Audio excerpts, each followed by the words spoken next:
বর্তমান সরকার মাননীয় প্রধানমন্ত্রীর দায়িত্ব পাওয়ার পর নতুন বাজেটে আমাদেরকে এই টেকনিক্যাল এডুকেশন সেক্টরে গত বছরের বাজেটের চেয়ে আরও ৬,০০০ কোটি টাকা উন্নীত করেছেন।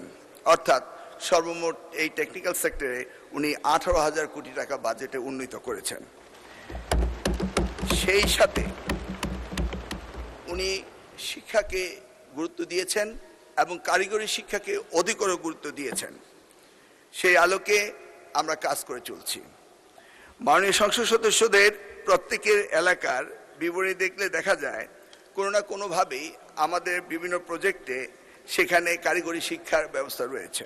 প্রস্তাবকারী শামীম কায়সার লিঙ্কন সাহেবের এলাকাতেই ইতিমধ্যে একটি টেকনিক্যাল স্কুল রয়েছে, তবু তিনি আশা করছেন পার্শ্ববর্তী 4টি ইউনিয়ন সংলগ্ন 1,27,000 জনবহুল এলাকায় তিনি সেখানে আরেকটি দাবি করেছেন।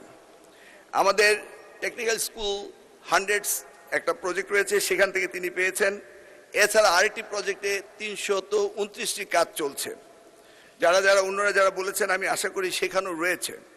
ইতিমধ্যে আমি দেখেছি যে উনার এখানে ওই 4টি ইউনিয়নে 20টি মাধ্যমিক, 9টি দাখিল, 2টি কলেজ, একটি আলিম মাদ্রাসা, একটি ফাজিল মাদ্রাসা রয়েছে।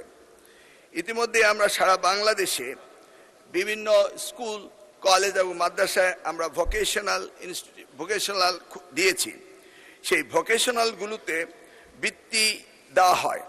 আপনি শুনে খুশি হবেন যে এই ভোকেশনালগুলোতে মাসিক উপবৃত্তি দেওয়া হয় 500 টাকা করে এবং শিক্ষা উপকরণের জন্য দেওয়া হয় 1000 টাকা করে।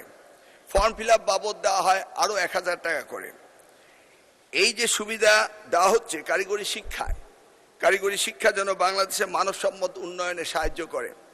আমরা জানি উন্নত বিশ্ব মানব সম্পদ ফুরিয়ে যাচ্ছে, কিন্তু আমাদের দেশে মানব সম্পদ বেড়ে চলছে। সে আলোকে কর্মদক্ষ মানব সম্পদ তৈরি করার জন্য মাননীয় প্রধানমন্ত্রীর দৃষ্টি রয়েছে।